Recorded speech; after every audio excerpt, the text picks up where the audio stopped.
मालिक की उपस्थिति का आह्वान कीजिए।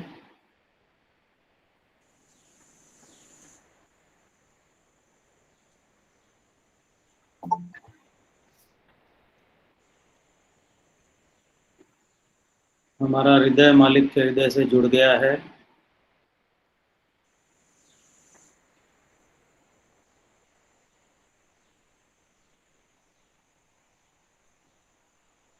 मालिक से आवश्यक समझ और मार्गदर्शन की प्रार्थना कीजिए।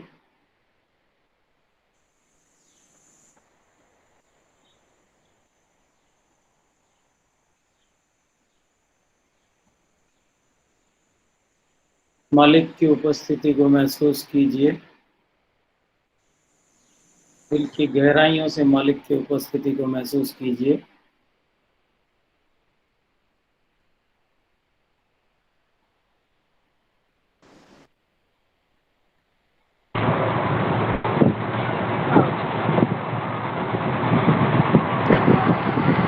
सर नमस्कार, अटेंड कर लीजिए।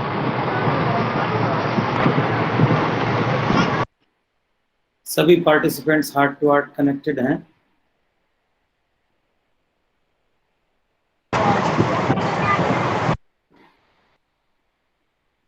और एक सूक्ष्म सुझाव लीजिए कि जिस कार्य के लिए हम एकत्रित हुए हैं, मालिक ने कृपा की है, ये मौका दिया है, वो कार्य सफल है।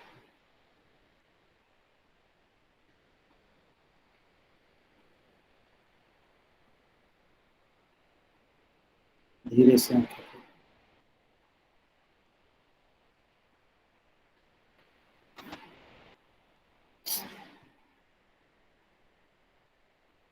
सतत स्मरण एक ऐसा विषय जिस पर जितनी बात की जाए उतनी कम है। हालांकि आज ज़्यादा सेशन लंबा नहीं ले पाऊंगा क्योंकि इसके बाद मेरा एक बैक टू बैक क्रेस्ट का एक ट्रेनिंग प्रोग्राम है, तो जितना भी हो सके हम इस पर बात करेंगे, या तो एक और सेशन कर लेंगे इस पर।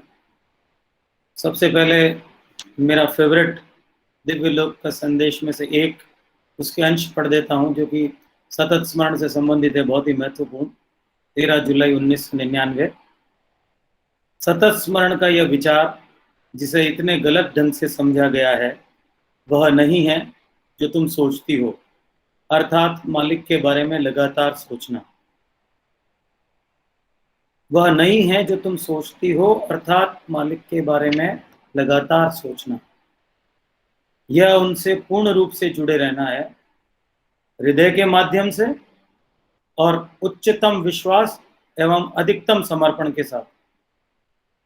तुम्हारा हृदय हमारे हृदय से जुड़ा हुआ है, चाहे कुछ भी हो, यही सतत स्मरण है। यह उनसे पूर्ण रूप से जुड़े रहना है, हृदय के माध्यम से, उच्चतम विश्वास और अधिकतम समर्पण के साथ। तुम्हारा हृदय हमारे हृदय के साथ जुड़ा हुआ है, चाहे जो कुछ भी हो, यही सतत स्मरण है। इसका तुम्हारे मन से कोई संबंध नहीं है, जैसा कि अब भी कुछ अभ्यासी मानते हैं। इसका तुम्हारे मन से कोई संबंध नहीं है, जैसा कि अब भी कुछ अभ्यासी मानते हैं। इसके विपरीत यह सब कुछ छोड़ देने और पूर्ण मिलन की वह दशा है जो मन के द्वारा नियंत्रित नहीं होती। इसके विपरीत यह सब कुछ छोड़ देने और पूर्ण मिलन की वह दशा है जो मन से नियंत्रित नहीं होती। हृदय का खुलापन सारी गलतफहमियों को समाप्त कर देता है। यह तुम्हारी निधि का एक बड़ा पहलू है। अनवरत एवं निष्ठापूर्ण अभ्यास के लिए इच्छा शक्ति उपयोगी है, लेकिन इसके अतिरिक्त सब कुछ हृदय की इस रहस्यमय राह में जिसकी ओर हम संकेत कर रहे हैं प्राप्त होता है। लेकिन इसके अतिरिक्त सब कुछ हृदय की इस रहस्यमय राह में जिसकी ओर हम संकेत कर रहे हैं प्राप्त होता है। हम तुम्हें उस स्थान के गुप्त द्वार को खोलने की चाबी देते हैं जहां पर खजाना है। तलाश करो और तुम पालोगी। तो मैं समझता हूं इस संदेश से आपने समझा होगा कि सतत स्मरण है क्या। बाबूजी साहब क्या कह रहे हैं कि इसको बड़े गलत ढंग से समझा गया है। एक बार दोहराइएगा भाई जी एक बार दोहराइएगा इसको। जी बिल्कुल। सतत स्मरण का विचार जिसे इतने गलत ढंग से समझा गया है वह नहीं है जो तुम सोचती हो, अर्थात मालिक के बारे में लगातार सोचना। तो यहाँ ये पहले ही बाबूजी साहब कह रहे हैं कि हम लोग जो समझ रहे हैं सतत स्मरण वो नहीं है, ये मालिक के बारे में सोचना नहीं है। आगे अपन इसी की बात करेंगे हम लोग कि ये जो हम समझ रहे हैं वो गलत है, कि मालिक को ये याद करना चीज क्या है, उसके बारे में पूरी बात आगे आएगी। यह उनसे पूर्ण रूप से जुड़े रहना है हृदय के माध्यम से और उच्चतम विश्वास और अधिकतम समर्पण के साथ। तुम्हारा हृदय हमारे हृदय से जुड़ा हुआ है, चाहे जो कुछ भी हो, यही सतत स्मरण है। इसका तुम्हारे मन से कोई संबंध नहीं है, जैसा कि अभी भी कुछ अभ्यासी मानते हैं। मन से इसका कोई लेना देना ही नहीं है, बाबू साहब कह रहे हैं। अभ्यासी लोग समझते हैं, अभ्यासी लोग सतत स्मरण के बारे में ठीक से जानते समझते नहीं है ये है क्या। इसके विपरीत यह सब कुछ छोड़ देने और पूर्ण मिलन की वह दशा है जो मन के द्वारा नियंत्रित नहीं होती। मन से इसका कोई लेना देना नहीं है, न ही इसका मन से कोई नियंत्रण है। हृदय का खुलापन सारी गलतफहमियों को समाप्त कर देता है। यह तुम्हारी निधि का एक बड़ा पहलू है। अनवरत एवं निष्ठापूर्ण अभ्यास के लिए इच्छा शक्ति उपयोगी है। देखिए आगे क्या कहते हैं, इच्छा शक्ति उपयोग, लेकिन ये लेकिन शब्द यहाँ बहुत महत्वपूर्ण है, ध्यान से सुनिएगा। इच्छा शक्ति तो कहते हैं उपयोगी है ही, अभ्यास उपयोगी है ही है, लेकिन इसके अतिरिक्त सब कुछ हृदय की इस रहस्यमय राह में जिसकी ओर संकेत हम कर रहे हैं उसमें प्राप्त। ये हृदय से हृदय संबंध है, याद या ये सब अलग चीजें हैं। हृदय से हृदय का एक संबंध है सतत स्मरण। हम तुम्हें उस स्थान के गुप्त द्वार को खोलने की चाबी देते हैं जहां पर खजाना है, तलाश करो और तुम पालो। तो इस संदेश में वो हमको एक खजाना दे रहे हैं। ये जो कुछ बताया गया है इस पर मैं ग्रुप में डाल दूंगा, इसको बहुत मनन करें इस पर, और हम सारी बात इसी पर करेंगे कि ये क्या कह रहे हैं, हम क्या समझ रहे हैं सतत स्मरण है क्या है, और ये क्या कह रहे हैं सतत स्मरण क्या है। जब नीचे इतनी बड़ी बात कही है, हम तुम्हें उस स्थान के गुप्त द्वार को खोलने की चाबी देते हैं जहां पर खजाना है, तलाश करो और तुम पालो। तो ये क्या, ये खजाना है क्या, समझने वाली बात ये। तो हमने इस संदेश में क्या चीज देखी भैया, इसका डेट बता दीजिए जी। 13 जुलाई 1999। Thank you. तो हमने इस संदेश में क्या देखी बात ये है कि सतत स्मरण वो नहीं है जो हम समझ रहे हैं, मालिक को याद करना। वो बहुत इनिशियल, बहुत शुरुआत की चीज है याद करना। सतत स्मरण कुछ और चीज है। वो क्या है, एक तो वो कहते हैं साहब निर्भरता, समर्पण, पूर्ण विश्वास के साथ, ये सतत स्मरण है। आगे जब बात करेंगे तो और जो बातें आएगी उसमें एक तो आएगा आभार, जो मैं बार बार हर मीट में, हर सेशन में एक बात करता हूं, आभार, कृतज्ञता हर समय। तीसरी जो बात आएगी आगे हम बात करेंगे उसमें है कर्ता भाव हटाना। सतत स्मरण का बहुत महत्वपूर्ण पहलू, अपने सारे कार्य का श्रेय मालिक को दे देना, मालिक के लिए करना। फिर बात आती है मालिक का आंतरीकरण, सतत स्मरण का एक बहुत बड़ा पहलू, आगे बात करेंगे। मालिक का आंतरीकरण, जब तक आंतरीकरण नहीं किया आगे बात आएगी कि आप, हम गुरु पशु हैं। अगर हम अभी भी मालिक को कहीं बाहर देख रहे हैं तो हम गुरु पशु। आंतरीकरण, सदैव उनकी उपस्थिति को महसूस करना, फील करना कि वो हमारे साथ हैं, कहीं और नहीं है, हमारे साथ हैं, हमारे अंदर है। अब ये कैसे, इसकी कुछ बातें हैं जो आगे बात करेंगे, मैं शुरू में थोड़ा शॉर्ट में बताऊं। एक तो चारी जी ने कहा कि सतत स्मरण वो है आपकी दी हुई दशा को आप मेंटेन करें। सुबह ध्यान में जो दशा दे दी गई वो दिन भर मेंटेन की जाए। AEIOU दाजी ने बताया आगे। तो जो ये ध्यान की दशा को अगर हम मेंटेन कर पाए दिन भर, तो ये तो अपने आप में एक सतत स्मरण है। सबसे पहली बात तो ये। दूसरी बात, हर कार्य मालिक ही कर रहे हैं, मैं करता नहीं हूं, उसमें अपने आप एक सतत स्मरण का भाव है। इसकी शुरुआत कैसे की जा सकती है? सत्य का उदय की अगर मैं चैप्टर लूं तो बहुत लंबा हो जाएगा, वो लगभग सब लोगों ने पढ़ रखा होगा, मैं दूसरी बात करूंगा। हर जो हम काम कर रहे हैं वो मालिक कर रहे हैं, ये सोचना। ये बहुत इनिशियल है, इसके स्टेज तो आगे बहुत बात है, लेकिन शुरुआत में ये चीज के हर एक्टिविटी जब हम चेंज करें, मान लीजिए अभी मैं खाना खा रहा हूं तो मालिक ही खा रहे हैं। मैंने एक्टिविटी चेंज की, मैं ऑफिस के लिए रवाना हुआ, तैयार हुआ, मालिक तैयार हो रहे हैं। मैं घर से निकला, मालिक जा रहे हैं। ये एक बहुत इनिशियल चीज है। ये सतत स्मरण हालांकि नहीं है, पर एक सतत स्मरण में जाने का एक तरीका है। इससे कैसे सतत स्मरण होगा वो आगे देखेंगे। सुमन जी कुछ पूछ रही हैं?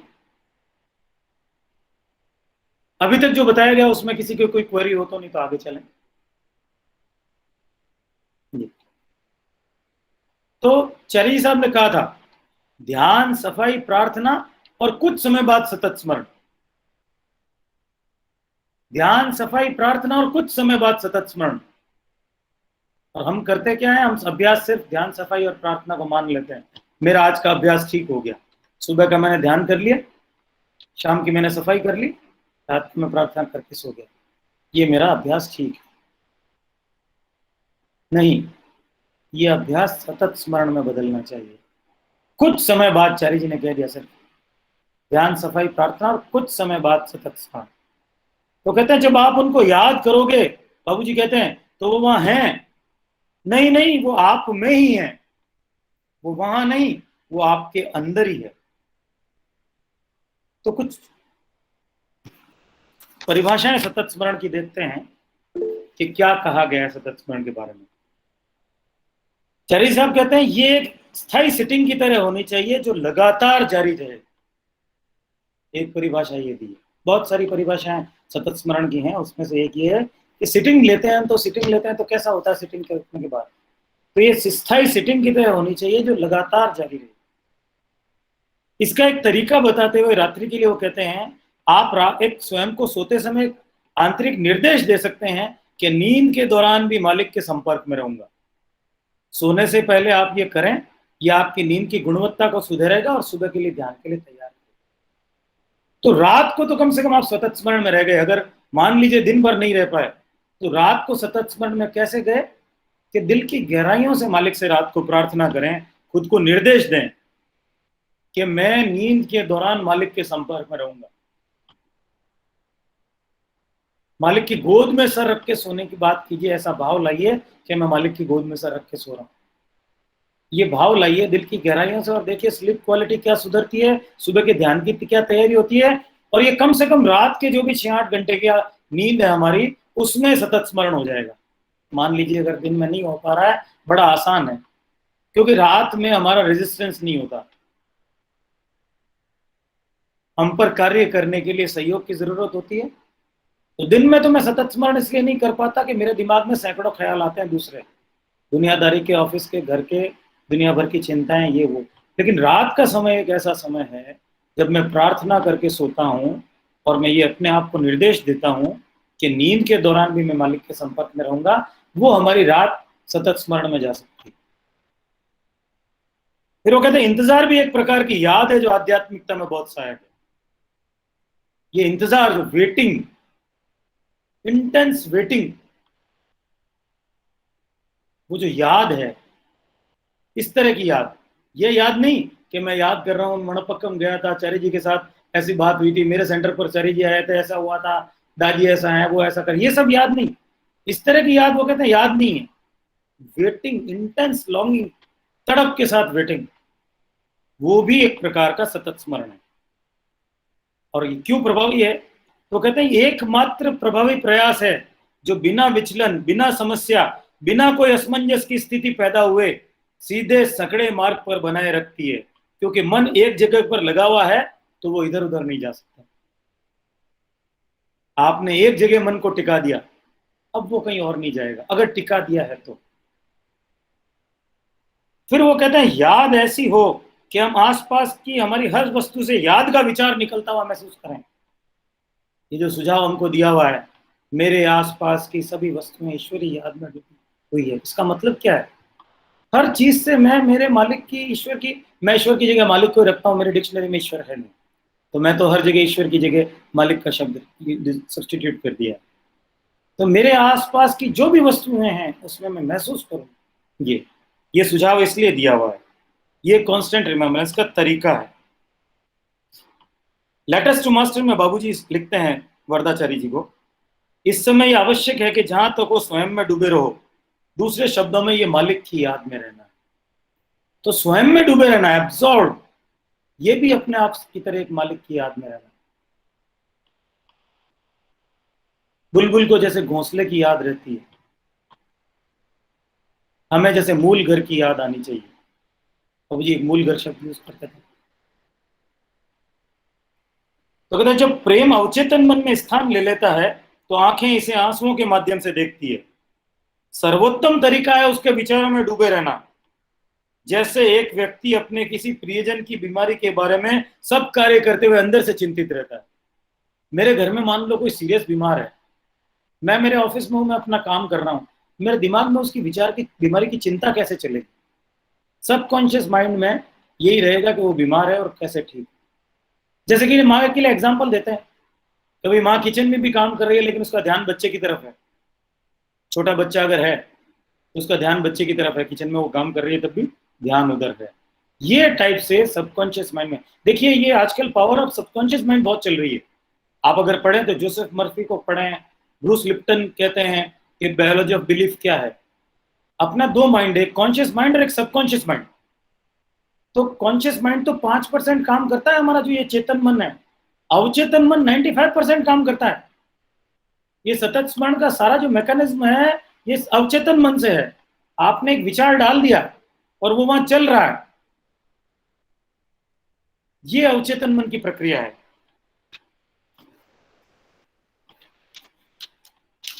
तो कहते हैं एक क्षण भी जो मालिक की याद में गुजरा उस पर पछतावा हो।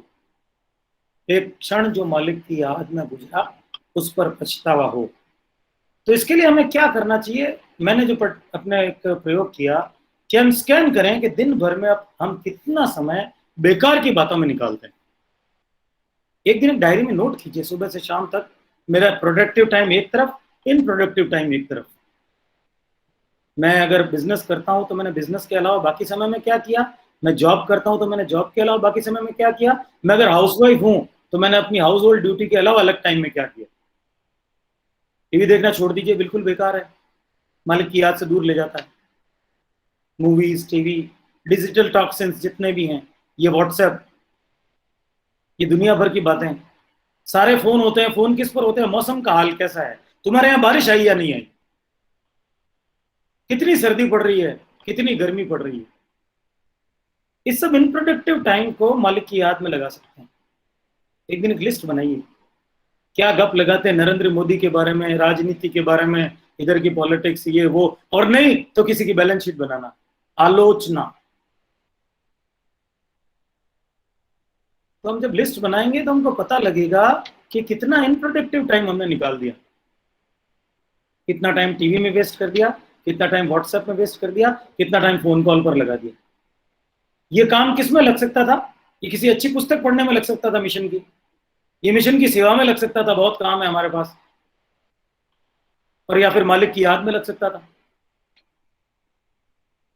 कुछ मस्ती से बैठकर मालिक से बात कर लीजिए, बड़ा मजा आएगा। मैं करता हूं। मालिक से बात कीजिए, अपनी परेशानी शेयर कर लीजिए मालिक से बैठे बैठे, या और कुछ बात कर लीजिए, अपनी स्पिरिचुअल प्रोग्रेस की बात कर लीजिए, मौसम के हाल की बात कर लीजिए। मालिक से बात करने में कोई हर्जा नहीं है। वो फ्रीक्वेंसी कभी बिजी नहीं रहती, उनका नेटवर्क कभी बिजी नहीं रहता, और सब नेटवर्क बिजी मिल सकते हैं, वो फ्रीक्वेंसी हमेशा खुली मिलेगी। तो बड़ी मस्ती से मालिक से शेयर कीजिए, बजाय किसी अपने मित्र से शेयर करना, बात करना, अपना दुख दर्द शेयर करना, गप लगाना। देखिए मालिक से गप लगाई, एक लंबा चौड़ा चिट्ठी लिख दीजिए डायरी में आज ही। जितनी बात अपने फ्रेंड से करते हैं, अपने रिलेटिव से करते हैं फोन पर, लंबी आधा एक घंटा की, उतनी बात मालिक को लिखिए डायरी में। देखिए क्या मजा आता है, बहुत आनंद आएगा। तो कहते हैं साहब कि अगर हम ये करें कि मालिक ही भोजन कर रहे हैं, ऑफिस जा रहे हैं, कोई भी काम शुरू करें तो सोचें कि मालिक ही कर रहे हैं। ये प्रैक्टिस जब एक बार स्थापित हो जाएगी, क्षमा करें ये सब मैंने इंग्लिश से हिंदी ट्रांसलेट किया है, कहीं गलती भी हो सकती है, सारा जो पढ़ रहा हूं ये मैंने इंग्लिश टू हिंदी ट्रांसलेट किया है। तो ये जब प्रैक्टिस एक बार स्थापित हो जाएगी तो फिर आपको बार बार याद नहीं दिलाना पड़ेगा कि मालिक ही कर रहे हैं। हम ये भूल जाएंगे कि जो कुछ हम कर रहे हैं, और ये प्राकृतिक हो जाएगा कि मालिक ही कर रहे हैं, और संस्कार नहीं बनेंगे। तो ये मैकेनिज्म क्या है? जैसा सत्य के उदय में बताया, भाई आप कोई भी काम करने से पहले विचार लें, हर एक्टिविटी जो चेंज करें उससे पहले विचार लें कि मालिक कर रहे हैं। लेकिन जब ये थोड़े टाइम तक ये ठीक है, उसके बाद ऑटोमेटिज्म हो जाना चाहिए कि सब कुछ मालिक कर रहे हैं। फिर आपको हर एक्टिविटी चेंज करने के बाद याद करने की जरूरत नहीं पड़नी चाहिए। फिर अपने आप ये प्राकृतिक हो जाएगा, और अगर ये प्राकृतिक हो जाएगा तो फिर संस्कार बनने बंद हो जाएंगे, जिसके लिए हम यहाँ हैं। हमारा बिजनेस क्या है सहज मार्ग में? हमारा बिजनेस सिर्फ एक ही है, संस्कार समाप्त करना। तो कहते हैं जब ऐसा हो जाए कि मालिक ही सब कर रहे हैं, तो हर कार्य करते वक्त यही सोचेंगे कि मालिक कर रहे हैं, ये एक प्राकृतिक मनोवैज्ञानिक स्थिति हो जाएगी। तो एक प्रकार से हम निर्भर हुए बिना निर्भर रहेंगे, बिना निर्भर हुए निर्भरता। फिर कहते हैं साहब जब हम कष्ट में होते हैं तो मालिक को याद करते हैं। ये सतत स्मरण सभी संभव है जब हम कष्ट में हैं। अगर हम खुश रहेंगे, सुखी रहेंगे, स्वस्थ रहेंगे तो स्मरण मुश्किल है। प्रैक्टिकली हम सभी ने फील किया है, लेकिन चाहता फिर भी कोई नहीं है दुख। सभी चाहते हैं दुख दूर रहे। महाभारत के बाद गांधारी से मिलने गए थे श्री कृष्ण। गांधारी बोली कुछ और कष्ट देते हैं। बोले 100 पुत्र मर गए और कष्ट? बोले कष्ट में तुम्हारी याद आती है कृष्ण, वैसे नहीं आती। सत्य है, जब तक हम सुखी हैं, खूब गप्पे लगाते हैं, पिक्चर देख लेते हैं, रेस्टोरेंट चले जाते हैं, पार्टी चला जाते हैं, शादी ब्याह एंजॉय करते हैं, और जो ही दुख आता है मालिक की याद आती है। सुख में सुमिरन सब करे, दुख में करे न। तो इसलिए कहते हैं, भविष्य साहब कहते हैं कि सतत स्मरण बिना दुख के असंभव है। सुख में जब तक रहेंगे, जब तक सब कुछ अच्छा चलता रहेगा, तब तक सतत स्मरण की बात आएगी नहीं, क्योंकि तब मजा है, एंजॉय कर रहे हैं जीवन का। तो कहते हैं ये कैसे होगी? मैंने पिछली वार्ता में बताया था कि चारी जी साहब ने कहा था प्रैक्टिस कैसी, रेगुलरली, थॉरोली एंड सिस्टमेटिकली मैंने चर्चा की क्या है। तो ये सिस्टमेटिकली जो है, भाव की जो अपनी सेशन था उसमें बात की थी। सिस्टमेटिकली जब हमारा ध्यान होगा, अभ्यास होगा, तब सतत स्मरण होगा शुरू। तो हम क्या कर सकते हैं? दी हुई दशा को बढ़ाने का प्रयास करें। सबसे पहला हमारा प्रयास ये होना चाहिए, जो हमें दशा दी गई है कोशिश करें। आज लिखें कि मैंने मेरी नॉर्मली दी हुई दशा कितनी देर मेंटेन रहती है, आधा घंटा, 1 घंटा, 2 घंटा, 4 घंटा, जिसकी भी जितनी रहती हो नोट करें। फिर इसको बढ़ाने की कोशिश करें, मन में विचार लाएं। जो मैंने प्रयोग किया मैं आपको बता सकता हूँ। ध्यान से उठे और जैसे ही ध्यान में स्थिति जाने लगे, कभी भी किसी भी तरीके से, मान लीजिए कोई गुस्सा आ गया, कुछ हो गया, कोई ऐसी अवांछित गतिविधियों में लग गए, तो उस वक्त ये ध्यान आना चाहिए कि ये चीज मुझे मेरे मालिक से दूर ले जा रही है। और जब ये ध्यान आएगा तो हम उसको नियंत्रित करने का प्रयास करेंगे। तो सबसे पहले तो ये अवांछनीय चीजें, जो ये टीवी है, ये है व्हाट्सएप है, ये मेल है, ये फेसबुक है, ये सब छोड़ दें। कुछ साल हो गए मुझे 7 या 8 साल टीवी देखते हुए, कोई फर्क नहीं पड़ रहा जीवन में। क्या चल रहा है बाहर, न्यूज़पेपर जरूर देखता हूँ, हेडिंग देखता हूँ, वो भी ज्यादा नहीं है, लेकिन वो भी जब मैं पढ़ता हूँ तो मुझे लगता है मैं ये क्यों जबरदस्ती इस चीज में जा क्यों रहा हूँ, इससे पढ़ने से मुझे क्या मिल रहा है। कई बार दिमाग में आता है मैं न्यूज़पेपर क्यों पढ़ता हूँ, इतना भी नहीं पढ़ना चाहिए जितना पढ़ रहा हूँ, जरूरत नहीं है मुझे इसकी। तो ये जो सारी चीजें हैं जो हमको मालिक की याद से दूर ले जा रही है, इन अदर वर्ड्स हमारी जो दशा है वो मेंटेन नहीं हो पा रही है जिन चीजों से, उन चीजों को हम दूर करने की कोशिश करें। हम एक अपनी लिस्ट बना सकते हैं, हर एक की जो अपनी वो अवांछित आदतें हैं, गंदी से गंदी आदतें हैं हमारी। मेरी कई बार क्रोध करने की बुरी आदत है कि मुझे कोई परेशानी होती तो मैं कई बार रिएक्शन कर बैठता हूँ। तो मैं सोचता हूँ अभी मैंने रिएक्शन किया, ये मुझे मालिक की रात से दूर ले गया, मुझे ऐसा नहीं करना चाहिए था, मेरी कंडीशन बिगड़ी, अब मैं इमरजेंसी क्लीनिंग करूंगा, फिर ठीक, दैट इज डिफरेंट। लेकिन मुझे वो किया ही क्यों मैं कि मैंने ये क्यों किया? इसने मेरी बहुत अच्छी कंडीशन थी, मैं जबरदस्ती इनसे उलझा, क्या मिला मुझे? मेरा अहंकार मैंने यूज किया। एज अ फादर मैंने बच्चे पर अहंकार यूज किया, एज अ हस्बैंड मैंने वाइफ को यूज किया कि तुमने मेरे लिए ये चीज क्यों नहीं बनाई। फिर वो दादी की बात सुनने को मिलती है कि यार वाइफ नहीं चाय बना के दे तो तुम बना के दे दिया करो, फिर मैं बना के दे देता हूँ, बात खत्म होगी। तो जो भी चीज मुझे मेरे मालिक की याद से दूर ले जा रही है, उस चीज पर विचार करना कि ऐसा न हो। अब यहाँ एक बहुत इंपॉर्टेंट बात चारी जी साहब कहते हैं कि कम से कम आश्रम में तो ये दशा मेंटेन होनी चाहिए। मैं नोट करता हूं आश्रम में मेडिटेशन हॉल से जो भी मेडिटेशन होके निकले, बाहर आए और गप्पे शुरू हो जाती है। जाते वक्त भी बस में लोग साथ में जाते हैं, बातें करते हुए जाते हैं, और हॉल से बाहर इतनी अच्छी स्थिति लिए हुए निकले और ब्रेकफास्ट करते हुए आश्रम में वही गप शुरू हो जाती। तो चारी साहब कहते हैं आश्रम किस लिए है? आश्रम में जाते समय वहां हर क्षण मालिक की याद में रहें, अन्यथा यह समय नष्ट करना है। वहां उनके साथ भले ही भौतिक रूप से नहीं है, क्योंकि भौतिक रूप से साथ ना होकर भी वे बहुत कुछ दे सकते हैं। तो अगर मैं मेडिटेशन हॉल से बाहर आया और मैंने गप्पे शुरू कर दी मौसम के हाल की, ब्रेकफास्ट का आनंद, या किसने कैसे कपड़े पहन रखे हैं, या और कोई बात, अगर मैंने वो सब किया तो वो जो ग्रेस आने वाली थी वो चली गई, मुझे पता ही नहीं लगा। अकेले ब्रेकफास्ट कीजिए। अब जब कोविड पूरा हो जाए तो एक प्रैक्टिस कीजिएगा, मैंने एक प्रैक्टिस डाली है, एक तरफ जाके खड़े होकर ब्रेकफास्ट कीजिए, मैक्सिमम 8, भीड़ से बिल्कुल अलग, शांत, बिना कोई विचार लाए, बिना कोई बात किए इस बार ब्रेकफास्ट करके देखिए क्या मजा आता है। जहां आपको कोई देखने वाला नहीं हो वहां जाकर के प्लेट ली और वहां गए, फिर देखिए क्या मजा आता है। क्योंकि वो कहते हैं भाई साथ ना होकर भी वे बहुत कुछ दे सकते हैं। चरी साहब ने कहा है, तुम क्या समझते हो मैं खुली आंखों बंद आंखों से ही दे सकता हूँ? खुली आंखों से भी बहुत कुछ दे सकता हूँ। तो उस वक्त जब मेरी आंख खुली है आश्रम में और मैं अगर एब्जॉर्ब नहीं हूं तो जो मिलना होगा वो मुझे नहीं मिलेगा। इसलिए मुझे याद पड़ता है जब मेरी कंडीशन बिगड़ती है तो मुझे याद आती है कि कोई कांच की चीज या सोने की चीज मैं कितनी संभाल के रखता हूँ, कांच की चीज को पैकिंग करके रखता हूँ, और इस प्राणाहुति को तो मैं कोई केयर ही नहीं करता हूँ। मैं ऐसे ही हवा में से जाने देता हूँ, उसको एब्जॉर्व करना चाहिए मुझे जिस लेवल से, मैं नहीं करता हूँ। छोटी सी कांच की चीज मैं कितनी संभाल के रखता हूँ पैकिंग करके, और सोना और हीरा तो छोड़ ही दीजिए, उसको तो मैं लॉकर में ले जाकर रखता हूँ, घर पे रखता ही नहीं, चोर आएगा और ले जाएगा। और ये जो प्राणाहुति मिल रही वो वेस्ट हो रही, मुझे पता ही नहीं मैं वेस्ट कर रहा हूँ। बड़ी बात ये मुझे पता नहीं है, समझ नहीं है अभी भी कि वो क्या मिल रहा है और मैं क्या वेस्ट कर रहा हूँ।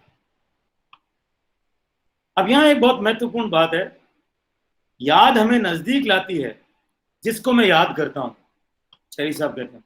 तो नजदीकी कैसी? ये भौतिक नहीं, ये मानसिक नहीं, ये उस व्यक्ति की याद भी नहीं, बल्कि उसका एसेंस है। ये एसेंस है उसका, उस एसेंस को याद करना है। कैसे? तो कहते हैं जब बाबूजी साहब कहते थे लाला जी मेरे साथ हैं, मैं उनके बिना नहीं रह सकता, तो इसका अर्थ क्या है? जब लाला जी जीवित थे तो उस प्राणाहुति के स्रोत को जो उनके बाहर था उन्होंने उसका आंतरीकरण कर लिया, जिससे लाला जी को उन्होंने अपने अंदर रख लिया। Very simple.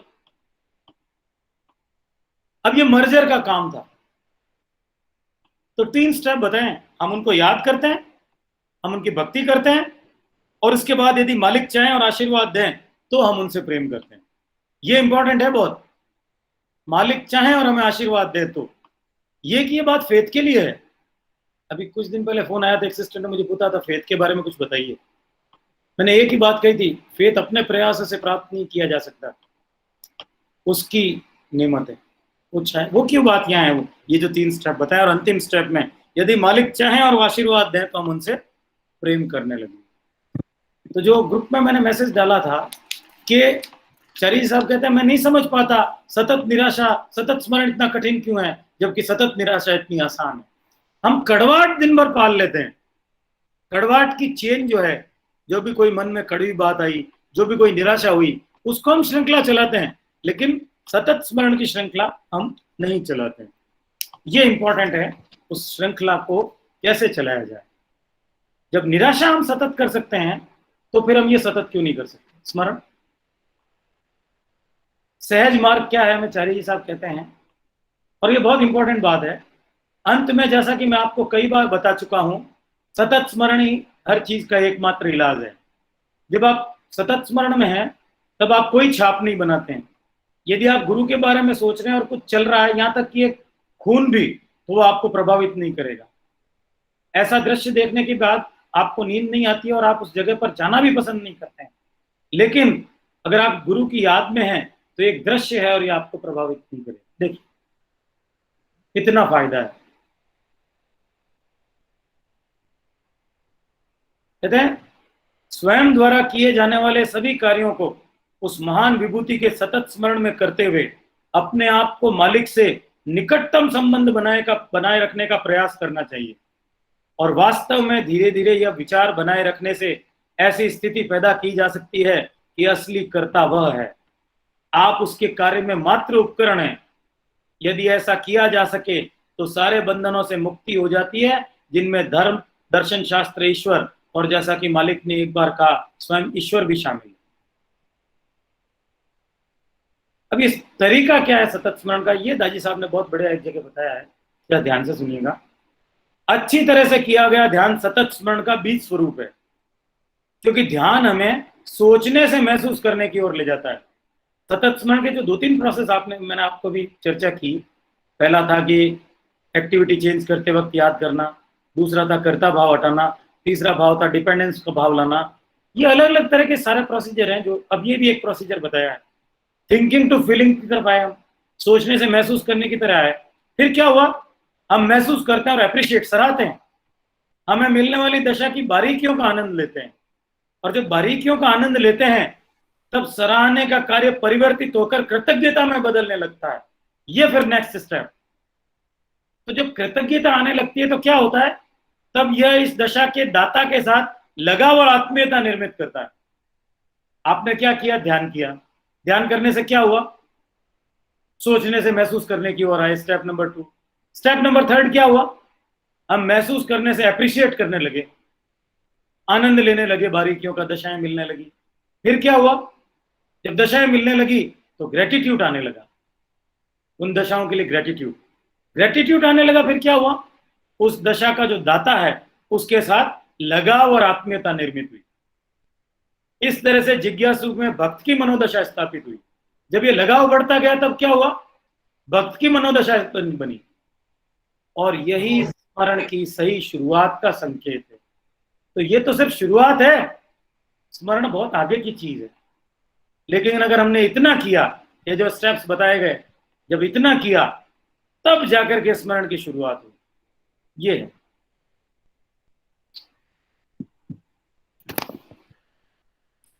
गोल पैराडॉक्स, जिसकी मैं बहुत चर्चा करता हूं, टॉक की। अभी शनिवार को सवाई माधोपुर करौली के अभ्यासियों को के साथ सेशन हुआ था, उनमें से कुछ उम्मीद करता हूं लोग आज होंगे।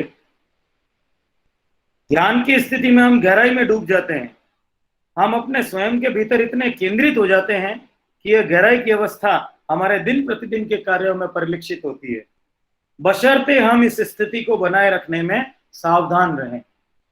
इस सतत केंद्रीयता के लिए और शब्द है सतत स्मरण।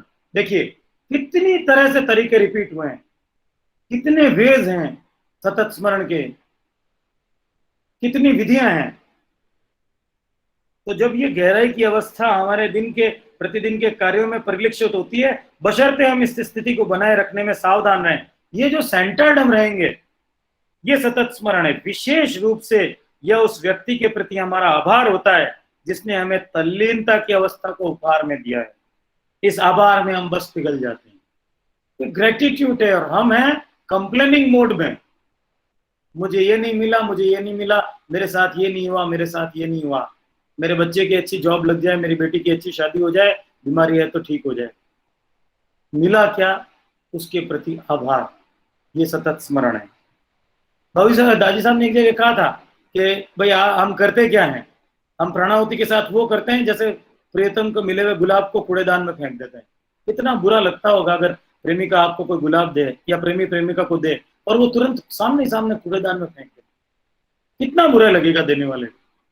जरा सोचिए, वो गुलाब की तरह, खुशबू की तरह है प्राणाहुति। गुलाब की खुशबू कैसे चली जाती है तुरंत, बस वैसे चली जाती है अगर उसको होल्ड नहीं कर पाए तो।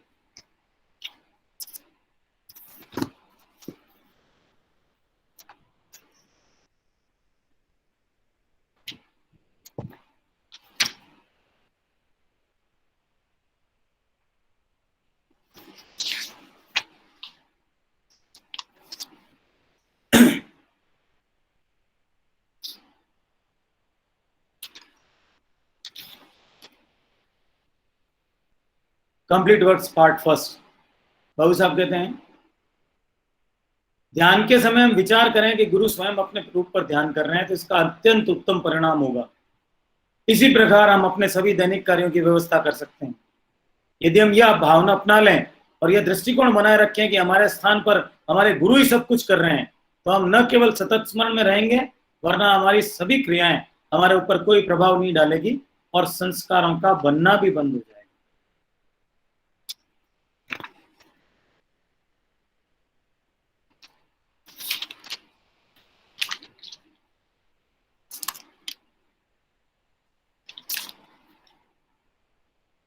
दाई साहब कहते हैं,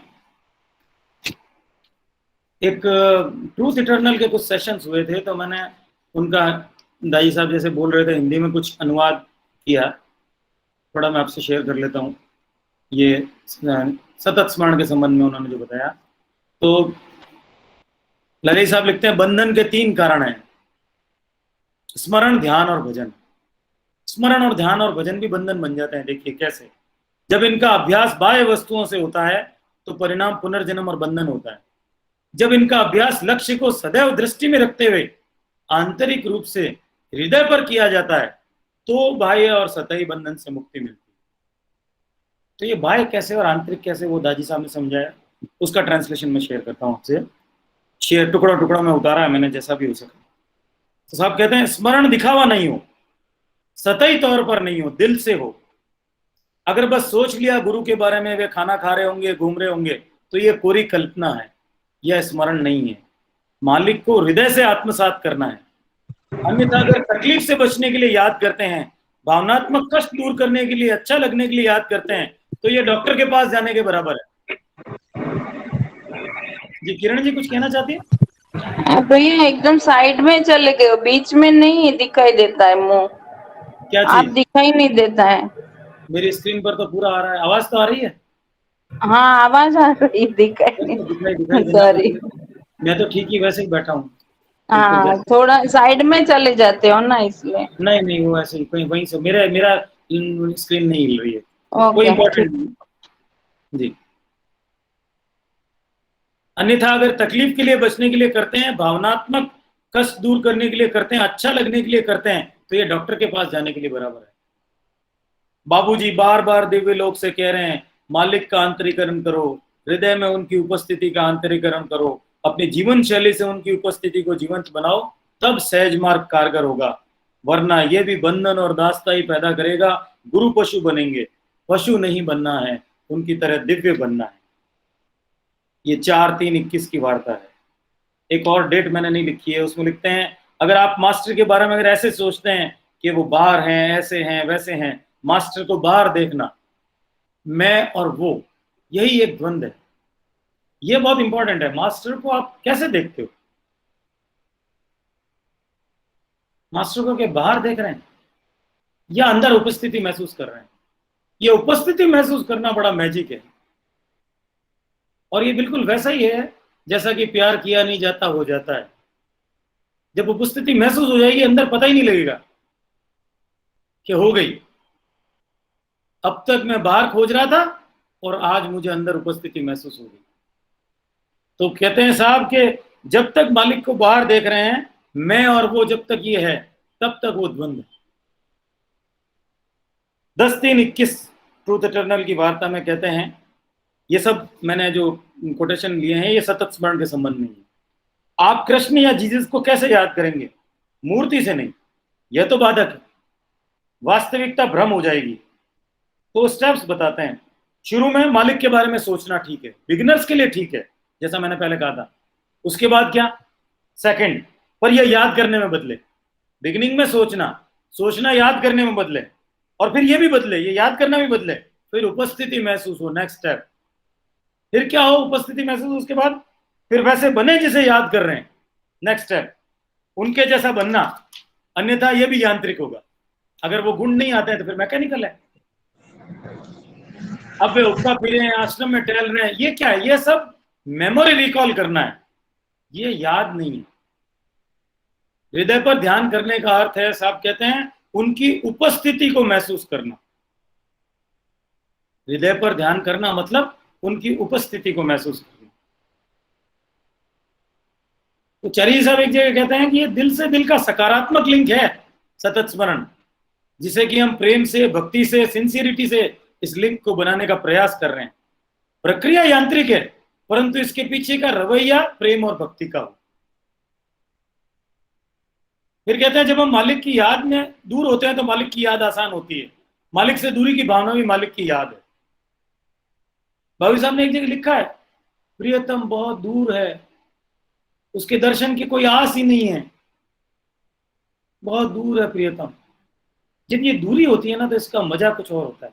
आजकल मैं देखता हूँ, ये जो डिजिटलाइजेशन सबसे हो गया है, हर वक्त डायरेक्ट है, टेलीकास्ट है, लाइव टेलीकास्ट है, किसी भी समय आप मास्टर को सुन सकते हैं, देख सकते हैं, कान्हा जाके आराम से मिल सकते हैं। दूरी का जो भाव है इसका मजा ही कुछ और।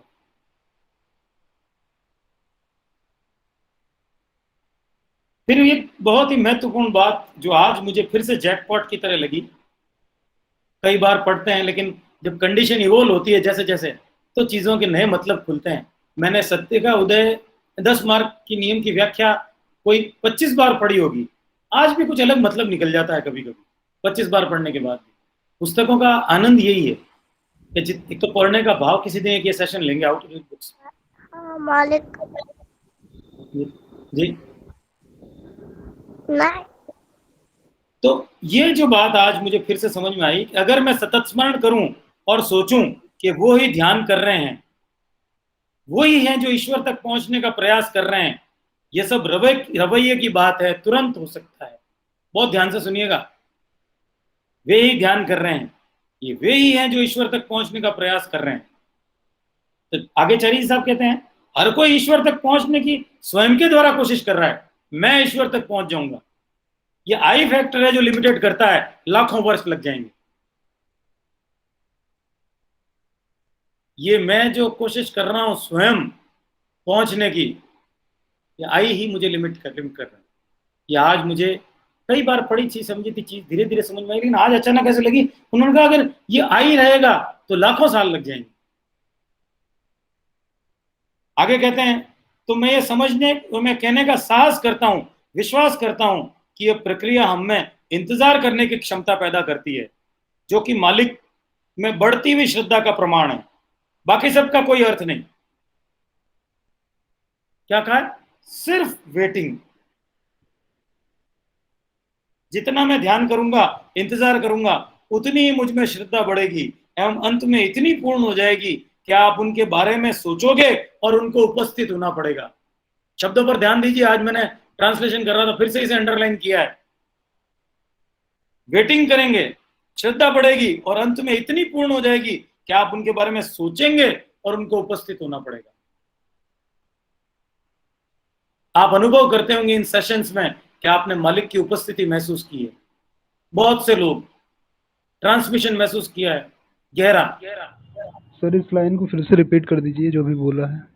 जी हाँ, तो मैं ये कहने का साहस कर सकता हूं, विश्वास करता हूं कि यह प्रक्रिया हमें इंतजार करने की क्षमता पैदा करती है, जो भविष्य में मालिक से बढ़ते हुए श्रद्धा का प्रमाण है। बाकी सबका कोई अर्थ नहीं।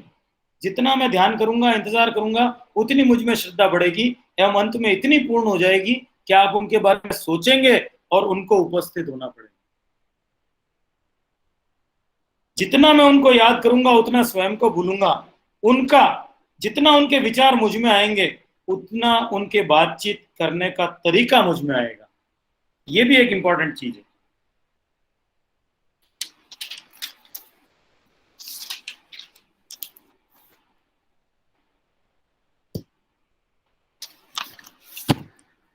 ब्रदर इस लाइन को फिर से बोलिए ना। जितना मैं उनको जी, जितना मैं उनको याद इंतजार करूंगा, जितना मैं, उतनी ही मुझ में श्रद्धा बढ़ेगी और अंत में श्रद्धा इतनी पूर्ण हो जाएगी कि आप उनके बारे में सोचेंगे और उनको उपस्थित होना पड़ेगा। आप लोगों ने प्रेजेंस फील की है मास्टर की इतने सेशंस में, यानी मैं ऐसे ही कह रहा हूं जी? सर हम लोग तो अभी भी फील कर रहे हैं प्रेजेंस। बस मैं वही कह रहा हूं, ये प्रेजेंस ही सब कुछ है मालिक की, जो काम करती है।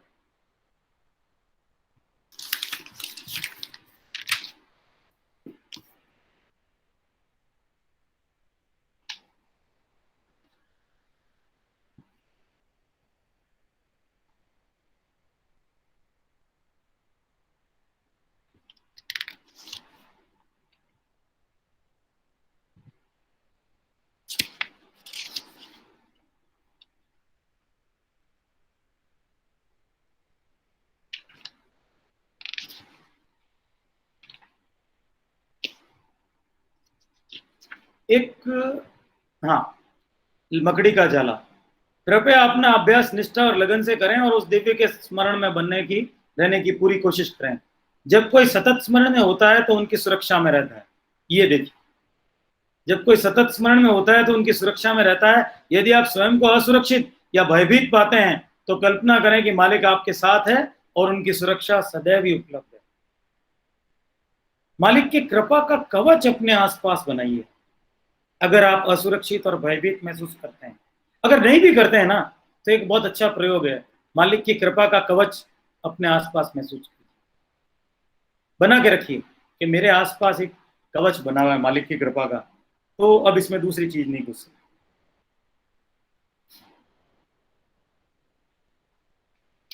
बहुत खूबसूरत चीज है, ध्यान से सुनिएगा स्मरण के बारे में। यदि मैं उन्हें याद नहीं रख सकता तो कम से कम उन्हें उनके शब्द याद रखूं। यदि मैं उन्हें याद नहीं रख सकता तो उनके शब्द याद रखूं। यदि मैं उनके शब्द याद नहीं रख सकता तो कम से कम उनकी शिक्षाओं को याद रखने की कोशिश करूं। यदि मैं उनकी शिक्षाओं को याद नहीं रख सकता तो जो उन्होंने सिखाया मैं उसका अभ्यास करूं। अतः प्रत्येक स्तर पर एक प्रकार की याद है। कोई उन्हें याद किए बिना अभ्यास नहीं कर सकता, परंतु जो उन्होंने सिखाया उसका अभ्यास करना उन्हें याद करने के समान है। याद प्रत्येक स्तर पर है। अगर मैं उन्हें याद नहीं रख सकता तो उनके शब्द याद रखूं। यदि मैं उनके शब्द याद नहीं रखता तो कम से कम शिक्षाओं को याद रखने की कोशिश करूं। और यदि शिक्षाओं को याद नहीं रख सकता तो जो उन्होंने सिखाया उसका अभ्यास करूं। हर लेवल पर एक तरह की याद।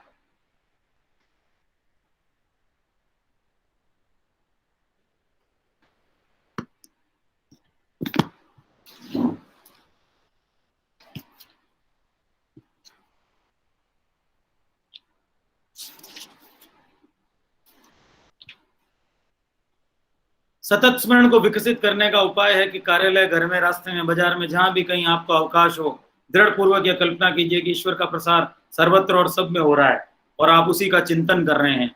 जितने लंबे समय आपसे बन सके इसी विचार में डूबे रहने का प्रयत्न कीजिए। जो हमको सुझाव दिया है, मेरे आसपास की सभी वस्तुएं ईश्वरीय याद में डूबी हुई। हाँ साहब, एक बार रिपीट करते हैं इसको। सतत स्मरण को विकसित करने का उपाय यह है कि कार्यालय में, घर में, रास्ते में, बाजार में, जहां भी आपको अवकाश हो, दृढ़ विश्वास पूर्वक यह कल्पना कीजिए कि ईश्वर का प्रसार सर्वत्र और सब में हो रहा है। आप उसी का चिंतन कर रहे हैं। जितने लंबे समय आपसे बन सके इसी विचार में रहने का प्रयत्न कीजिए। इसी बात को फिर रिपीट किया है बाबूजी साहब ने। खाली समय में ईश्वर सर्वत्र व्याप्त है, इस विचार पर अपना ध्यान ठहराएं। इसी विचार में जितना हो सके निमग्न रहने की कोशिश करें। इससे दोहरा लाभ होगा। एक तो सतत स्मरण होगा, दूसरे आनंददायी मनोरंजन का साधन मिल जाएगा। सबको इसका पूरी गंभीरता से अनुसरण करना चाहिए।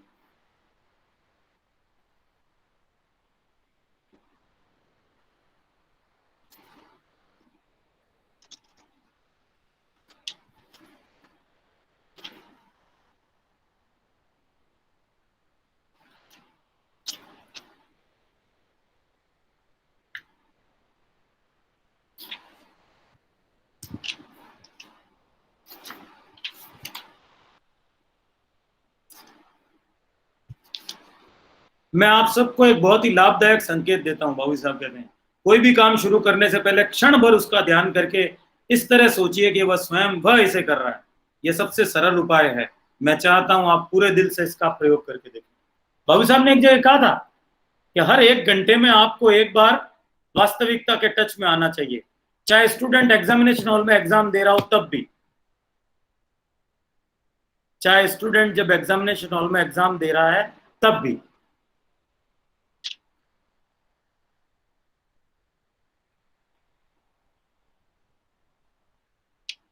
इसको एक बार वापस समझाना ब्रदर।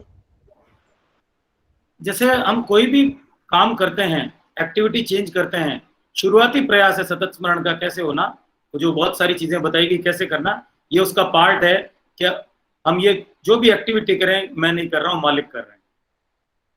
तो उसका एक उपाय बताया था कि हर 1 घंटे के अंतराल पर कम से कम विचार लो कि मैं रियलिटी से जुड़ा हूं, वास्तविकता से, मालिक से जुड़ा हूं। ये कि मेरे लिए तो मालिक ही सब कुछ है, तो कम से कम बीच में ये विचार लें।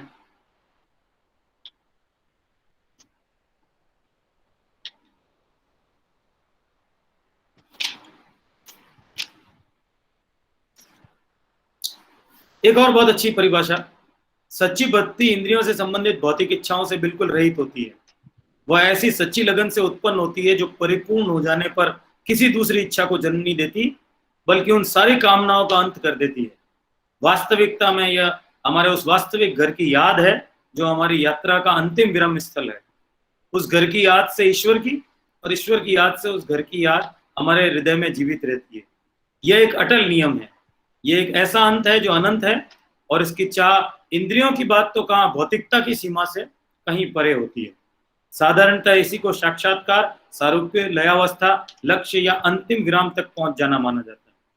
मूल घर जहां से लौटे थे उसकी याद,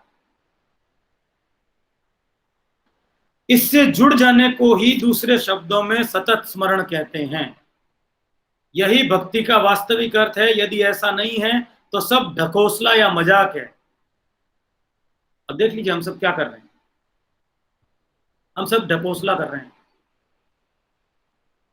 यदि ऐसा नहीं है तो सब ढकोसला या मजाक है, जिसे केवल चाटुकारिता ही कहा जा सकता है। और चाटुकारिता ऐसी चीज है जो करने वाले और कराने वाले दोनों का नुकसान करती है।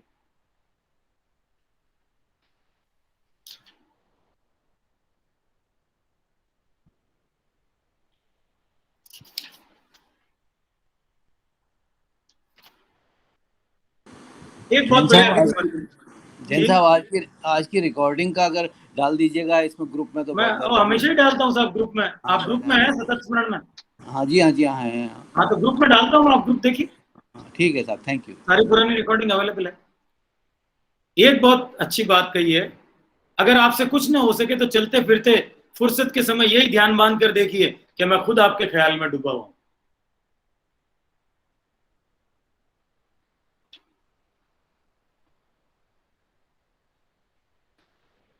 भैया इसको एक्सप्लेन कीजिए ना। इसको कोई एक्सप्लेनेशन नहीं है, इसका ये तो उन्होंने तरीका बताया उल्टा। हाँ। कि मैं आपके याद में डूबा हूं। क्या होता है, कभी कभी कोई ऐसा नुस्खा काम कर जाता है, हालांकि बहुत एडवर्स चीज है। मैं यानी लिखा है। हाँ मैं खुद एक बहुत खूबसूरत मुझे एक क्लिप मिली, एक ऑडियो। जितेन भाई आप हैं अभी? जितेन भाई? हाँ जी सर, आई एम देयर है ना। तो एक मुझे, हालांकि मिशन का नहीं है, पर आज तक मैंने जितने, मेरे पास जो भी आता है व्हाट्सएप, और तो स्पिरिचुअल के अलावा दूसरा मेरा काम नहीं है, इसके मुकाबले मुझे लगा ही नहीं कि एक भक्त के लिए कोई दूसरा वीडियो हो सकता है। तो ये पंजाबी में है, इसके सबटाइटल्स इंग्लिश में है। आप डूब कर इसको सुनिए और सबटाइटल्स मैं आपको हिंदी में समझाऊंगा। जितेन भैया प्ले कीजिए प्लीज, बाकी बात बाद में करिए। हाँ जी, चलता रहेगा प्रोग्राम। डूब कर इसको सुनिए, दिल की गहराइयों से मालिक की याद में डूब जाइए। इतनी खूबसूरत प्रस्तुति है ये।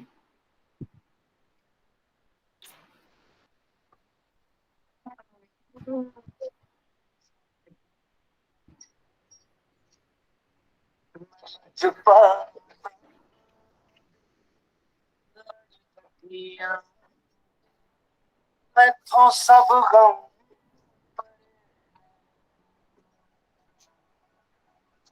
मैं छुपा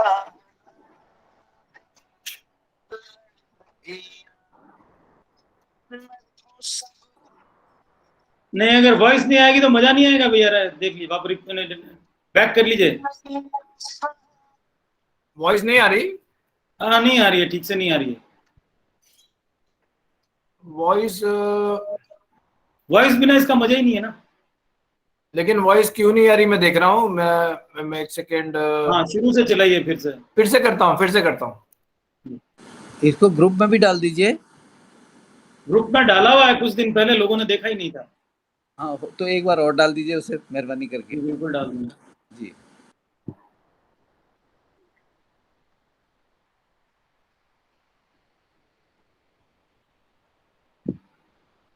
ब्रदर 2 मिनट दीजिए, मैं ट्राई कर रहा हूँ। कुछ हैंग हो रहा है, जरा 1 मिनट में देखता हूँ।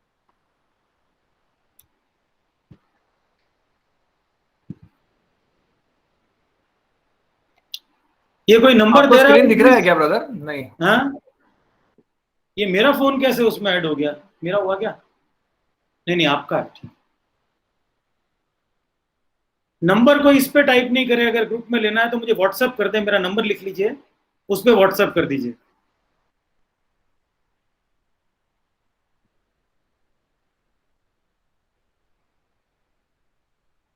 एक मिनट में ट्राई कर रहा हूँ।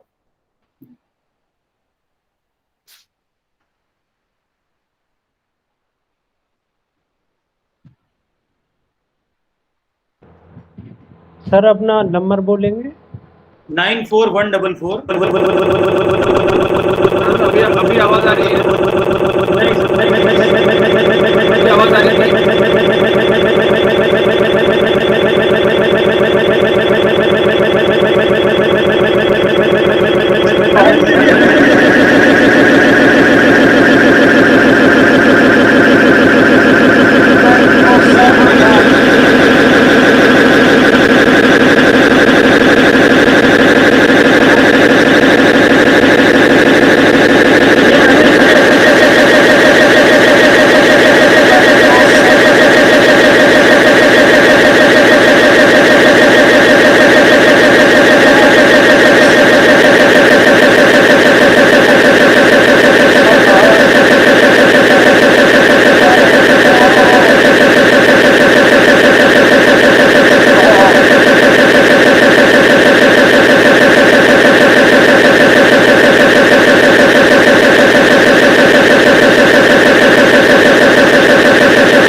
हाँ, वो वीडियो आप भेज देना ब्रदर, वो शायद कुछ इशू आ रही है, वो नहीं आ रहा है बराबर। कोई बात नहीं, मैं उसको डाल दूंगा। बहुत खूबसूरत है, आप सुनिएगा। मैं वर्ड्स में उसको ट्रांसलेट कर देता हूँ। उससे पहले अपनी सतत स्मरण की जो बात चल रही थी। सर नंबर अपना एक बार दे देते हैं सर। 94144 जी सर। 95321 95321। Thank you sir. तो कहते हैं संतजन साक्षी भाव की प्रशंसा करते हैं, जिसमें हम खुद को हमारे कार्यों का कर्ता नहीं समझते हैं बल्कि उसका साक्षी मानते हैं। भगवान कृष्ण, ऋषि अष्टावक्र और उपनिषदों ने साक्षी भाव की प्रशंसा की है। स्क्रीन शेयरिंग बंद कर दीजिए दुबे साहब। जिसे विभिन्न जगहों पर विस्तार से समझाया गया है। अधिकांश लोगों के लिए साक्षी भाव में होना आसान नहीं है। यह साक्षी अनासक्त और अप्रभावित होता है। वह अपने अनुभवों के आसपास के वातावरण से अनभिज्ञ बना रहता है। क्या हम अपने ही परिवार से निर्लिप्त और अनजान बने रह सकते हैं? इसलिए बाबूजी ने हमारे लिए कर्ता भाव की कमियों के परे जाने का एक सीधा साधा तरीका सुझाते हुए चीजों को आसान कर दिया है। इस तरीके में हम कर्ता बने रहते हैं, लेकिन अपने कर्म ईश्वर को समर्पित कर देते हैं। ऐसा करके बाबूजी हमारी सभी गतिविधियों में एक निस्वार्थ प्रेरणा प्रस्तुत करते हैं। इस नए मनोभाव के साथ हम आध्यात्मिक जीवन में अचानक ही अहंकार का उभार लाए बिना आराम से प्रयास कर सकते हैं। भक्ति मार्ग की यही प्रभावकारिता है। इसे हम सतत स्मरण के अभ्यास के रूप में भी जानते हैं। ये क्या है? वो बताते हैं कि गीता में जो इतनी प्रशंसा की गई है साक्षी भाव की, कर्मों का फल जो है, ये इतनी बात की गई है, ये मुश्किल काम है, लेकिन बाबूजी ने बहुत आसान कर दिया है। सिर्फ कर्ता भाव हटाना, कमियों के परे जाने का एक सीधा साधा तरीका सुझा दिया। जो कर रहे हैं मालिक कर रहे हैं, ये भाव लेना, और यही सतत स्मरण है।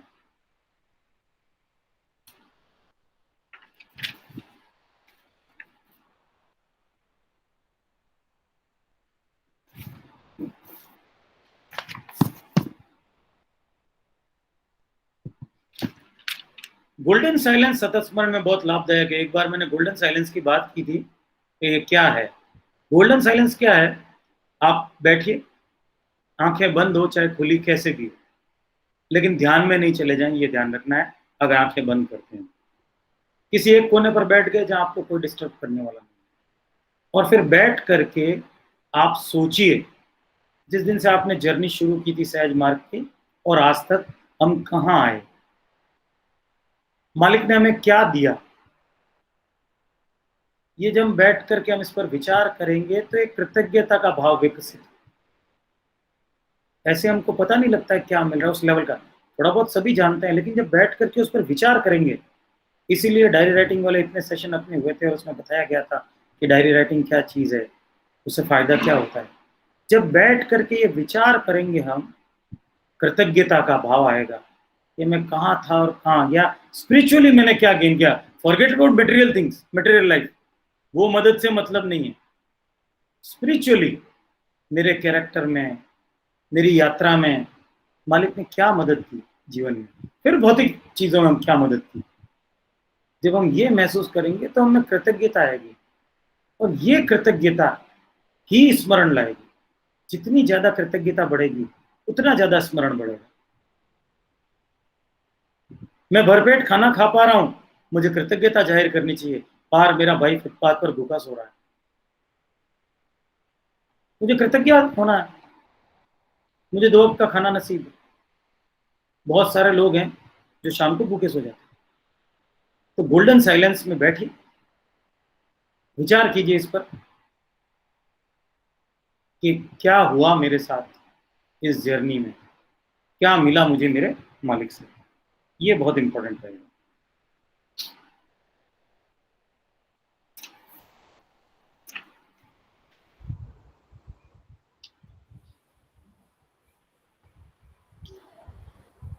एक जगह चरी साहब कहते हैं कि भाई अब स्मरण तो कर लूंगा जी, कुछ कहना चाह रहा है? स्मरण तो कर लूंगा, आज तो टी पार्टी है, कल बच्चा टेनिस खेलने जा रहा है और अगले दिन तो एक अच्छा टीवी सीरियल आ रहा है, तो ये तो सब मैं मिस कर नहीं सकता। स्मरण नहीं, वो तो मैं मालिक की सदैव याद में रहता ही हूं, इसमें तो कोई बुरी बात दो राय नहीं है। याद में तो मैं मालिक की रहता ही हूं, पर ये सब चीजें मैं नहीं छोड़ सकता।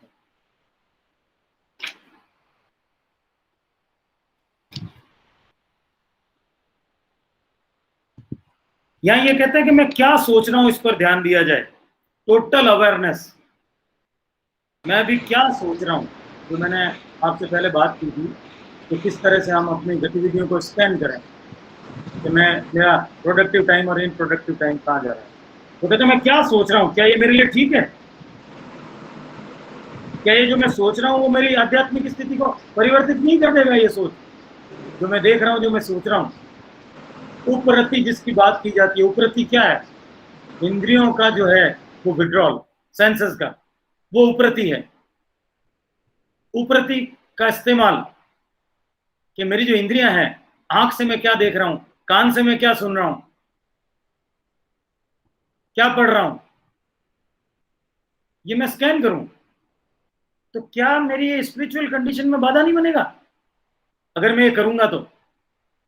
और अगर दिल से प्रार्थना करेंगे, मैं गारंटी देता हूं वो चीज छूट सकती है। मेरे साथ हो गया, मैं 20 साल बाद एक ऑफिस में मेरा ट्रांसफर हुआ और 20 साल पहले मैं जिसके साथ, मेरे फ्रेंड के साथ हम लोग लंच किया करते थे, तब मैं सहज मार्ग में नहीं था, तब मैं वैसी बातें किया करता था लंच के दौरान जैसा वक्त करते थे। मैं मिशन में आ गया, मैंने वैसी सब बातें बंद कर दी। अब मैं लंच तो उन्हीं के साथ करना था, 20 साल बाद उस ऑफिस में आया, उनके साथ बैठने लगा, वो लोग दूसरी तरह की बातें करते थे जो मुझे कतई पसंद नहीं थी, मेरी कंडीशन खराब होती थी। अब लज्जा के मारे मैं उनको कह भी नहीं सकता था, इतने पुराने संबंध, कि भाई मैं तो उन लोगों के साथ लंच नहीं करूंगा। मैं कोशिश करने लगा, मैंने मालिक से प्रार्थना की कि किसी तरह ये बंद हो जाए मेरा इनके साथ लंच करना, सीधे सीधे मैं इनको नहीं कह सकता। एक दिन कुछ कारण ऐसा हुआ और मेरा लंच अलग हो गया अपने आप, कुछ ऐसी घटना घटित हुई, बिना कुछ झगड़े मेरा स्थान परिवर्तित हो गया, मैं अकेला भोजन करने लग गया। तो हम ये स्कैन करें कि इस वक्त मैं जो कर रहा हूं, ये थॉट्स या जिस चीज की याद में मैं हूं, वो क्या मेरी स्पिरिचुअल स्टेट डिस्टर्ब तो नहीं कर रही है। जो कुछ मैं कर रहा हूं ये मुझे कोई ग्रॉस लेवल पर तो नहीं ले जा रही है, क्योंकि मुझे ध्यान ही नहीं आता है। मैं अगर गप लगा रहा हूं बहुत अच्छे से और मैं किसी की आलोचना कर रहा हूं, बैलेंस शीट बना रहा हूं, मुझे पता ही नहीं है कि मेरी कंडीशन इंटरनली बिगड़ रही है। जो कुछ मैंने ध्यान से पाया था वो जा रहा है, मैं खो रहा हूँ, क्योंकि ये अल्टीमेटली फाइनेंशियल लॉस तो नहीं है। हम तो किससे परेशान होते हैं? हम फाइनेंशियल लॉस से परेशान होते हैं, क्योंकि हम उसी का हिसाब रखते हैं। हम नुकसान उसी को मानते हैं, पैसे के नुकसान को, ज्यादा ज्यादा मान सम्मान के नुकसान को। बाकी चीजों का हम नुकसान मानते नहीं है। मेरी स्पिरिचुअल कंडीशन खराब हो रही है, मैं ग्रॉस बात में लग गया हूं, मैं किसी बहस में लग गया हूं, उसमें मुझे नहीं लगना चाहिए। क्यों? कि वो पैसे का नुकसान नहीं है ना, वो तो सिर्फ मेरी कंडीशन का नुकसान है, और जिसके लिए मेरी कोई वैल्यू नहीं है कंडीशन।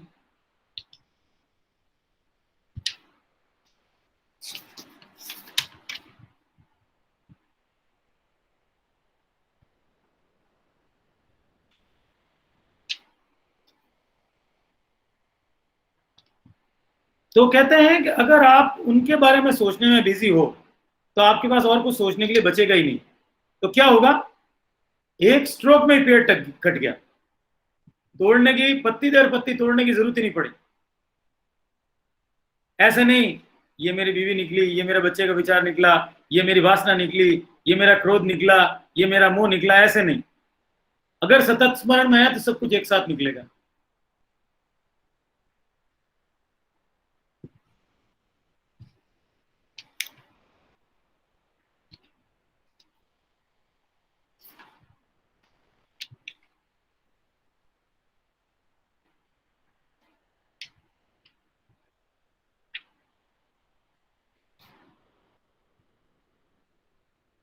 अब एक बहुत महत्वपूर्ण बात अंत करूंगा मैं इसके साथ चीज का। तो कहते हैं कि ये जो है, प्रशिक्षक भी अगर ये कहते हैं, फर्क महसूस करते हैं प्रशिक्षक अगर ये वो सोचें कि मैं सिटिंग नहीं दे रहा हूं और मालिक की सिटिंग दे रहे हैं, क्वालिटी ऑफ सिटिंग में अंतर आ जाएगा।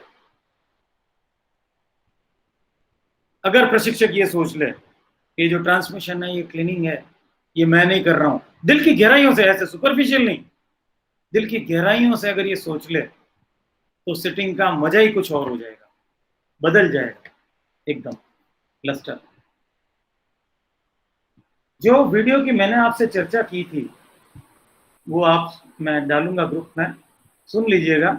उसके मैं हिंदी ट्रांसलेशन पढ़ देता हूं। मैंने अपने प्रेमी के सामने समर्पण कर दिया है, ठीक है।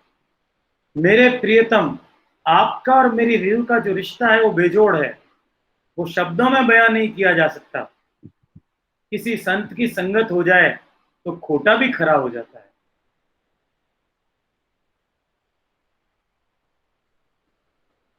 मैंने अपने आपको मालिक से जोड़ लिया है, सारे गम दर्द मुझसे दूर ही रहते हैं। मेरे मालिक की कृपा से मेरी सारी उम्मीदों के पौधे हरे ही रहते हैं। मुझे यकीन है मेरी रूह कहीं और की है और मेरा इरादा कहीं और जाने का है। जिसे मैं मोहब्बत करता हूं वो हर कहीं है। अब मुझे किसी भी दर पे भटकने की जरूरत नहीं है, यानी शांति की खोज में दर दर भटकने की जरूरत नहीं है। मैं तो अपने प्रेमी की भिखारिन हूं, मेरे बर्तन हमेशा भरे ही रहते हैं, अर्थात उनकी कृपा से मेरी झोली भरी ही रहती है। मेरी आशाओं और उम्मीदों के पौधे हमेशा हरे रहते हैं। रूमी कहते हैं, मैंने उसे बोला जितना तू चाहे उतनी तकलीफ दे दे, मेरे अवशेषों से भी तेरे प्रेम का धुआं ही निकलेगा। मैं अपने प्रेमी मालिक की याद में दिन रात खोई रहती हूँ। मेरे साजन की एक झलक पाते ही मेरी आंखें ठहर जाती है, यानी मेरा हृदय नाचने लगता है। मेरे मालिक की कृपा से मेरी सारी उम्मीदें पूरी होती है।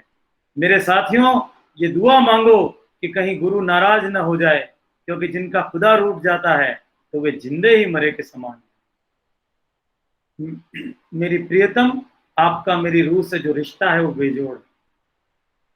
बहुत खूबसूरत वीडियो है, बार बार सुनने का मन करेगा। तो आज एक प्रोग्राम है क्रेस्ट का, कुछ समय बाद, तो आज मैं शॉर्ट कर पाऊंगा तो मैं नहीं कर पा रहा। कोई कुछ क्वेरी हो तो जानना। ठीक है। तो हेलो भैया, जी ये सतत स्मरण ग्रुप ये वाला है क्या जो डिवोशनल डे विद दाजी? जी नहीं, जी नहीं, सतत स्मरण ग्रुप का नाम है उसका। अच्छा, वो दूसरा अलग है जी। ठीक है भैया। आप नंबर ले लीजिए, मैं ऐड कर लूंगा आपको। हाँ हाँ हाँ भैया, ठीक है, नंबर है मेरे पास, मैंने ले लिया, मैं करूंगी इसमें जी। ठीक है तो सर भाई साहब अपना नंबर दे दीजिए। 94 भाई 144 साहब अपना नंबर 94 144 जी 95 जी 321। Thank you very much.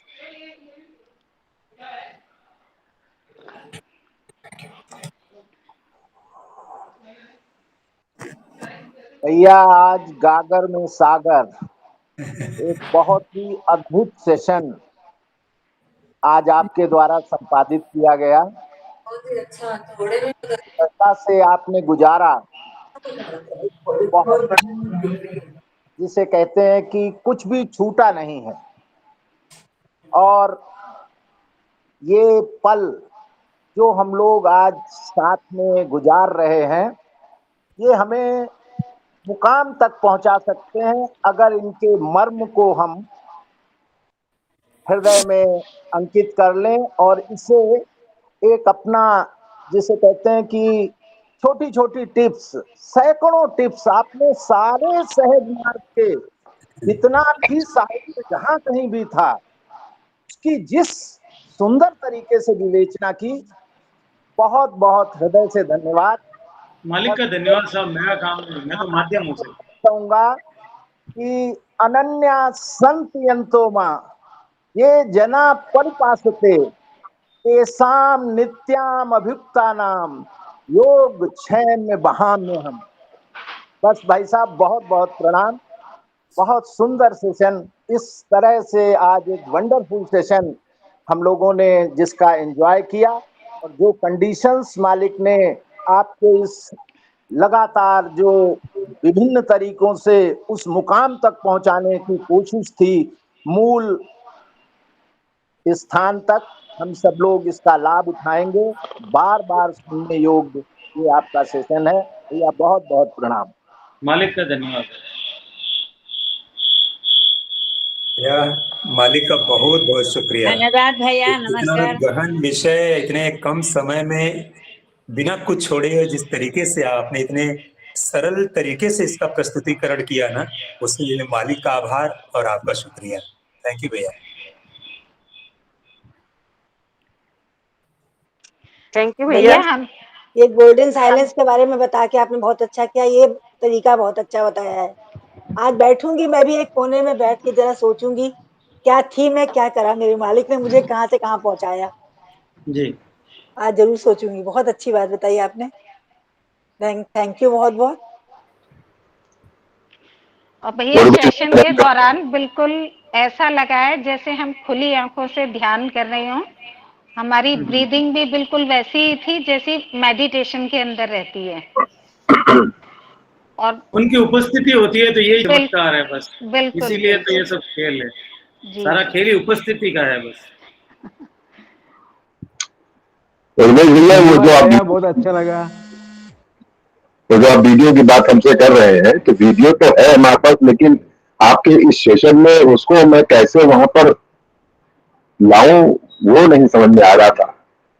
वो रियली वो वीडियो जो है पंजाबी में जो है उसकी लैंग्वेज, लेकिन वो साहब बहुत ही मतलब दिल को सुनने का मन करेगा, छूटेगा ही नहीं, बार बार दिल को बिल्कुल पिघला देता है, मेल्टेड हार्ट जी। इतना गजब का है वो। चलिए दोबारा कभी ट्राई करेंगे उसको। फिलहाल बहुत बहुत धन्यवाद आपको। मालिक का धन्यवाद साहब, आपका धन्यवाद जुड़ने के लिए।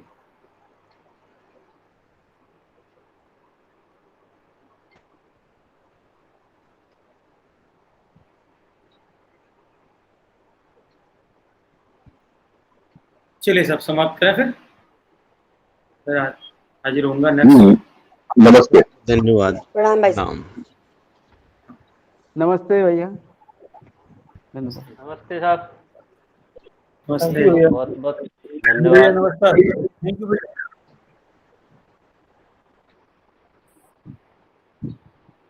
थैंक यू भैया। भैया, बहुत बहुत शुक्रिया। थैंक यू भैया। धन्यवाद।